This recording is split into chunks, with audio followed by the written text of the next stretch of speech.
Čaute, vítam vás pri takom dlhšom videu. Rozhodol som sa natočiť videa ohľadom švihadla aj na YouTube, pretože Instagram mi akože príde taký nedostačujúci na to, aby na ten dlhý content, na dlhé videá, dajú sa tam v krátkosti nejaké veci povedať, ale rozhodol som sa preto vlastne aj pre YouTube, aby som dával takéto dlhšie múdrosti. Vlastne toto video bude o mojej premene.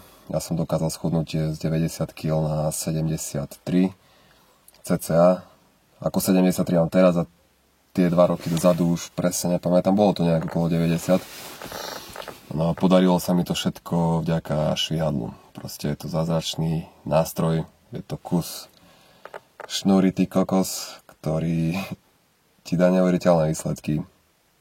Ide vlastne o to, že hľadáme v dnešnej dobe stále nejaký zázrak.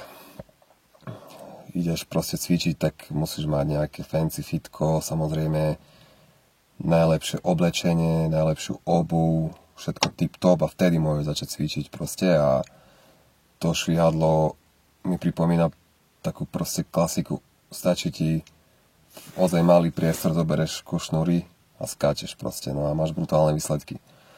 Takže aj to sa mi páči na tom švihadle, ten minimalizmus, pretože skúšal som aj bike, chodil som bicyklovať a tak. Tam som pohorel na tom, že som sa proste presťahoval do druhej krajiny a nemal som tam ten bike, tak som sa na to vykašľal a tak. Skúšal som dosť veľa všelijakých cvikov, skúšal som behať napríklad a tak. Tam som sa zľakol, lebo som dostal dosť veľkú bolesť do kolena, ale to bolo kvôli zlej technike. Mal som aj trocha nadvahu, takže určite v tom hraje rolu aj to. No a takže skúšal som tak. No v podstate ja cvičím už 10 rokov. Mal som zostupy a pády, mal som časy, kedy som pribral, schudol som už asi 4 krát. Skúsil som všelijaké stravovacie spôsoby. Karnívor, stredomorská strava, sacharidové vlny. Dosť veľa vecí som si oskúšal, no a došiel som vlastne k záveru, že jem, čo chcem, kedy chcem, ale musí byť proste tá surovina musí byť celistvá hlavne a kvalitný zdroj. Takže celistvosť a zdroj je pre mňa alfa omega, by som povedal. Mal som aj tie fastingy, že som jedol určité obdobie, začal som jesť o 11. a do 7. večera. Akože nehovorím, je to super, je to akože mal som energiu, všetko, ale dá sa aj bez toho. Momentálne som na tom tak, že jem kedy chcem a čo chcem a zase je tu taká spokojnosť, že nemám limit, proste, že niečo musím vtedy a vtedy. Toto je dosť aj problém aj pri tom športe a pri cvičení, že ty, keď si vytvoríš z toho limity a nejakú povinnosť, že musím, tak dosť veľká šanca, že sa na to vykašleš. Proste malo by to byť radosť. Aj to švihadlo, aj to cvičenie, všetko všeobecne myslím šport. Si myslím, že dosť sa z toho v dnešnej dobe spravil nejaký nástroj, ktorý ťa znervozňuje proste. Aj tie merania, koľko si vody vypil, koľko krokov si spravil, proste a stresuje sa z toho ty vlastne ideš cvičiť, športovať preto, aby si bol zdravý a šťastný a vynervuješ sa z toho tak, že sa aj na tom možno vykašleš. Presne kvôli takým blbostiam proste. Takže, ale to sú všetko moje názory, hej. Kľudne si meraj vodu, tep, všetko. Keď ťa to baví a keď ťa to nestresuje, je to OK, ale problém nastáva vtedy, keď začínaš proste mať z toho nervy. No a vlastne to, že si začal robiť niečo kvôli tomu, že ťa to baví, tak si z toho spravíš vlastne takú halúz, že to začneš nenávidieť a vysere sa na to proste. Takže tak, no to je taká malá múdrosť na úvod. A poďme naspäť k tomu švihadlu. Takže mám tu nejaké základné body, ktoré som si spísal, aby som tu netliachal len tak do vzduchu. Takže také najčastejšie otázky ľudí, ktorí začínajú alebo chcú začať so švihadlom. Takže začal by som s otázkou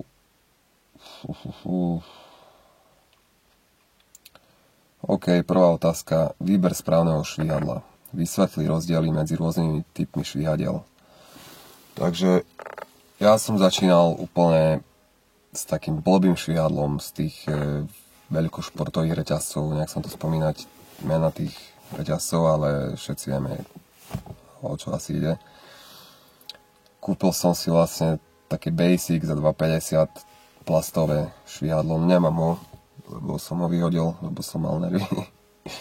Ale proste určite viete všetci tie základné blbé švihadlo za 2 pade, za 3 eurá a tak, to určite sa tomu vyhníte kvôli tomu, že tým, že je nekvalitné, sa ti bude zasekávať o nohy a ty vlastne sa vykašľeš, možno by si mal aj tú chuť, motiváciu, všetko športovať, ale kvôli tomu blbému švihadlu sa na to vykašľaš, lebo si budeš myslieť, že to je všetko tvoja chyba, že ti to nejde a necháš to tak. Takže určite na začiatku odporúčam začať s kvalitným švihadlom. Zainvestujte do toho, lebo je veľká pravdepodobnosť, že budeš aj pokračovať, lebo budeš proste napredovať. Budeš ísť hore, začneš sa učiť triky, bude ťa to stále viac a viac baviť. Takže je to veľmi dôležité. A ja by som odporúčil na totálny začiatok korálkové švihadlo, vyzerá nejak tak. Sú tu korálky navlečené na šnúrke. To si navlečete sami, dajú sa všelijaké tie vzory, pozháňať, je to také pekné. Ale hlavne ide o to, že keď skáčeš s tým švihadlom, tak tie korálky sa ti takto pekne spoja a vytvoria ti veľmi pekný ten oblúk, keď skáčeš. No a nezasekáva sa to tak do nôh. Je ťažšie, takže ten oblúk ľahšie udržíš. Ja som tú vymoženosť nemal, že som vedel o tom, že dá sa na začiatku s takým švihadlom skákať. Takže som si prešiel aj tými blbými švihadlami. Ďalšia blbosť totálna, aspoň podľa mňa, je kožené švihadlo. To som si tiež kúpil ako začiatočník. Proste je veľmi ľahké. No blbo sa s tým skáče a som sa na to vykašľal proste. Takže tak. Lánkové, tenké lánkové, to by som odporúčil už keď si skúsenejší. Lebo keď potrebuješ veľmi rýchly švih, akože fakt, že si drtiť tie triky, všetko, tak už potom asi máš prejsť na to lánkové. Neviem, ja som na ňo ešte neprešiel, lebo moje obľúbené je toto. Rýchlostné švihadlo, perfektne drží tvar, je 5 mm hrúbka, totálne top. To je švihadlo, s ktorým skáčem ja aj na tých videách všetko. Vidím, že sú videá, Floyd Mayweather s nimi skáče, veľmi veľa boxerov proste. Toto je topka pre mňa, totálne, alfa, omega. Toto tu proste. Takže tak, no, čo by som chcel ďalej. Máme tu ďalšiu otázku. Správna dĺžka švihadla, no to je veľmi dôležitá vec. Tu som žil v presvedčení, lebo si človek pozrie videá. Väčšina ľudí na tých videách vám bude odporúčať, že nastaviť si buď akože po úroveň hrudníka, potom po úroveň podpazušia, potom po úroveň bedier, to som vlastne hovoril v jednom videu aj ja. A zistil som, že to je proste totálna blbosť, lebo švihadlo si nastavíš tak. Začni úplne, akože to je blbosť, to tak nebude skakať, ale začni s tou najdlhšou dĺžkou, akú máš. Aspoň to sú moje skills, akože čo robil, ako podľa mňa. Nehovorím, že to tak je správne. Pre mňa to je tak, no. Začni s tou najdlhšou dĺžkou, skáč a skrácuj to proste. Skrácuj, až pokiaľ ty pocítiš vlastne, že už v tej polohe sa ti skáče super. Tu budeš vlastne cítiť, tvoje telo si nájde ten top bod. No a na tej dĺžke zostaň. No ale toto vlastne, tu treba trpezlivosť, lebo to bude trvať proste nejakú dobu. Napríklad ja som si toto tu švihadlo, ten speed rope, nastavoval asi 2 mesiace. Proste dokým som našiel ten správny bod, kedy cítim, že moje telo je totálne zohrané s tým švihadlom. Takže musíš vlastne skákať. Dal som ho dlhšie, dal som ho kratšie, ruky tak. Ďalšia vec, ruky. Tiež si nájdeš ty svoju polohu, svoj štýl. To sa nedá tak vlastne povedať, že ty skač tak a všetci tak skačte. To je presne jak so stravou, proste aj so všetkým. Všetci sme iní a každý má inú výšku, každý má inú váhu. Každý je iný proste a každému bude vyhovovať niečo iné, takže ty si to musíš vlastne v podstate akoby, že naskakať to švihadlo a nájsť tú správnu dĺžku. Tak jak sa nastreluje zbraň, tak ty musíš si naskakať švihadlo, hej. Takže tak asi, no. Potom časom by som chcel aj nejaké videjka, že jak sa to vlastne naskakuje a tak. Ale toto je taká teoretická časť. Je to kosa, ty kokos. No. Ďalšie by som, akože je tu že rozcvička a zahrievacie cvičenia. Je to veľmi dôležitá vec. Hlavne tie lítka a oblasť okolo píšťaly treba poriadne rozcvičiť. Lebo není dobre vlastne hneď stuhnutý začať skákať. To si predstav, keď naštartuješ auto a hneď mu dáš bomby 200. Tak logicky to nie je dobré proste pre ten stroj. A tvoje telo je tiež v podstate v úvodzovkách stroj. Takže poriadne sa zahriať, nejaké základné stretchingy, nalitka, okolie píšťal veľmi akože prekryť, prešúchať proste, lebo tam vzniká dosť akože taká bolesť. A ja s ňou v poslednej dobe celkom bojujem, lebo som to prepiskol. Majú to aj besy, dúfam.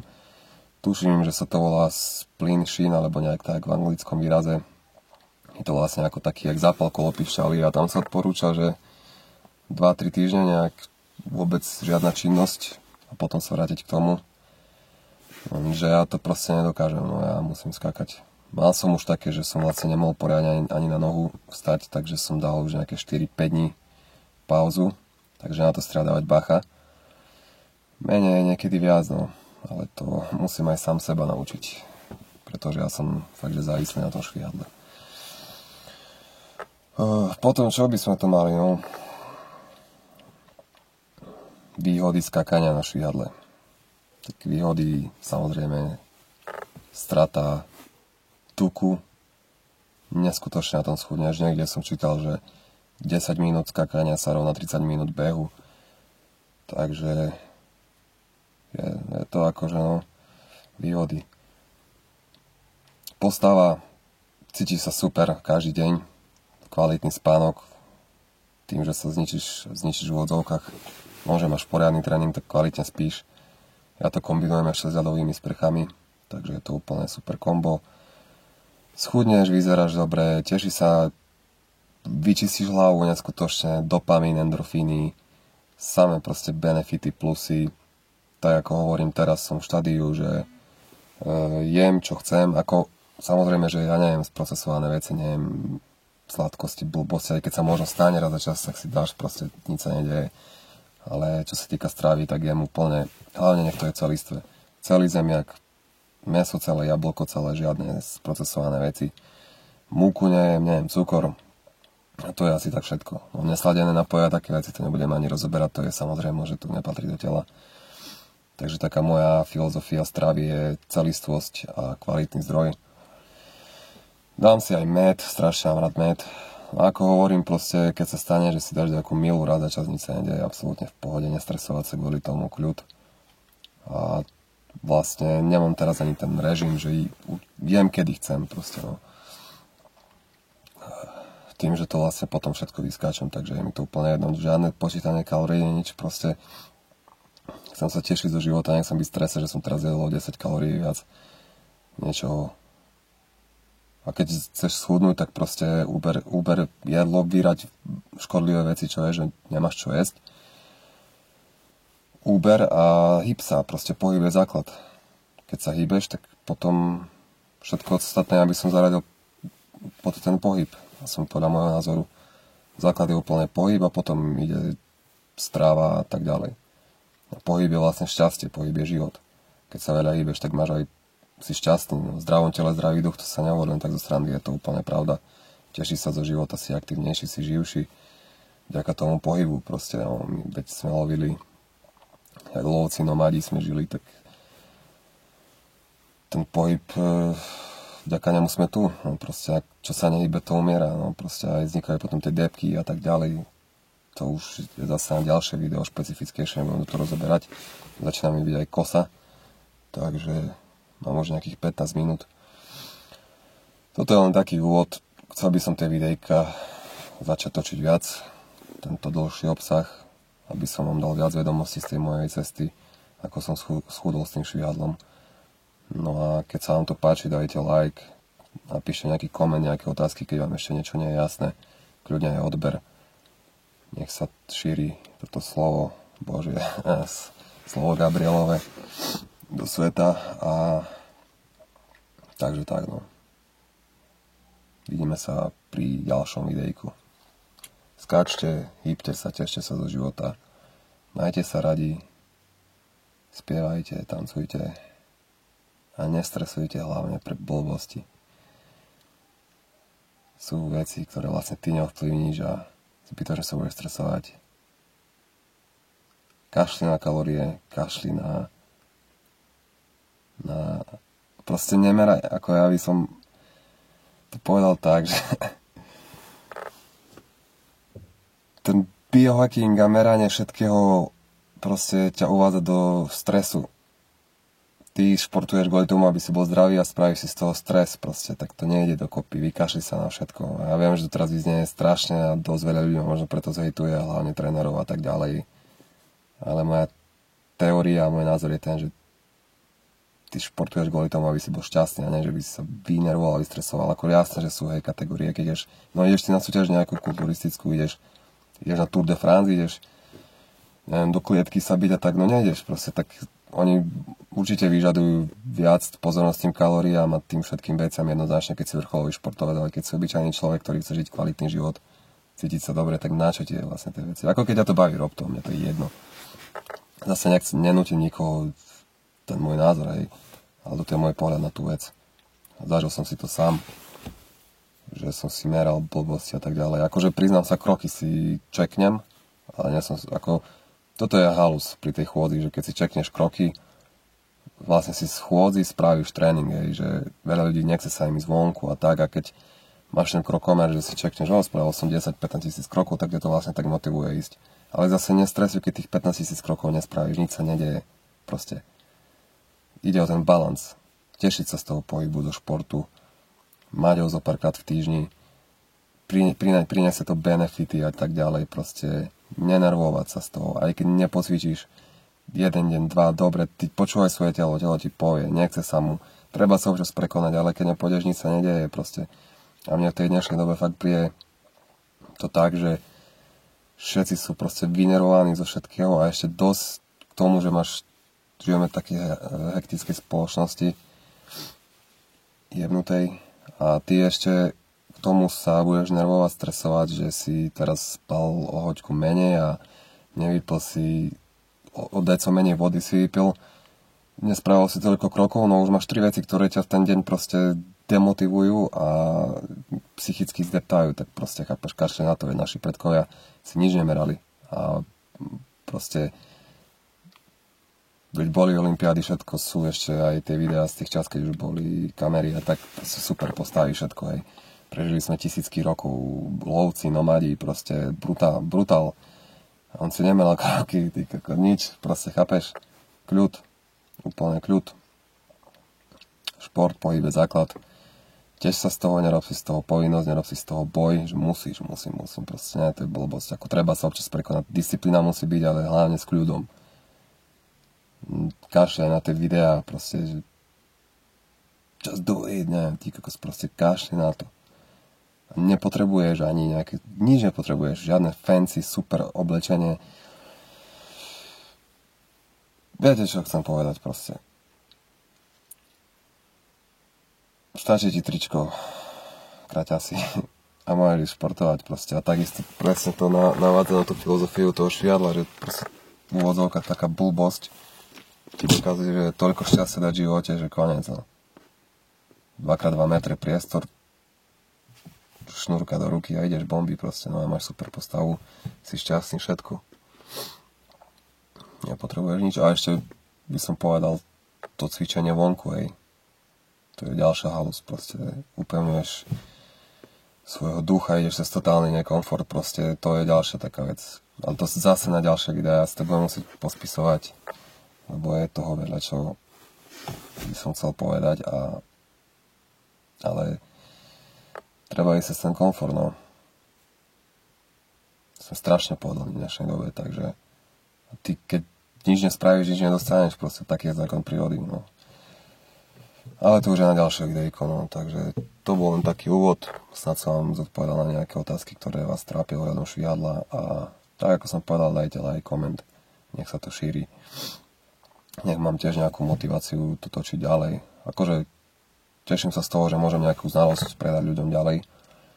Namotivovať hoci jedného človeka. Keď jedného človeka sa mi podarí zmeniť, že mi poďakuje v budúcnosti, že vďaka môjmu videu začal skakať schodov a je šťastnejší, tak to je totálna výhra. Ja poznám jedného človeka, čo mi tak zmenil život, je to Adam Rau. A tie ich workoutové videá vlastne vďaka tomu už 10 rokov cvičím. Takže ja si myslím, že ten človek zmenil stovky, keď nie tisíce životov. Vlastne 10 rokov cvičím a venujem sa športu, pohybu, vďaka ich videám, čo robil tedy Adam Rau workout. Takže díky moc, keby si to videl. A keď sa mne podarí tiež aspoň jednému človeku zmeniť život, že mi poďakuje, že díky moc za tvoje videá, som schudol a začal športovať, tak je to pre mňa obrovská výhra. Takže to je tiež taká motivácia točiť tie videjka, no už mi je dosť kosa, takže kašlem na to. Vidíme sa pri ďalšom videu. Čaute.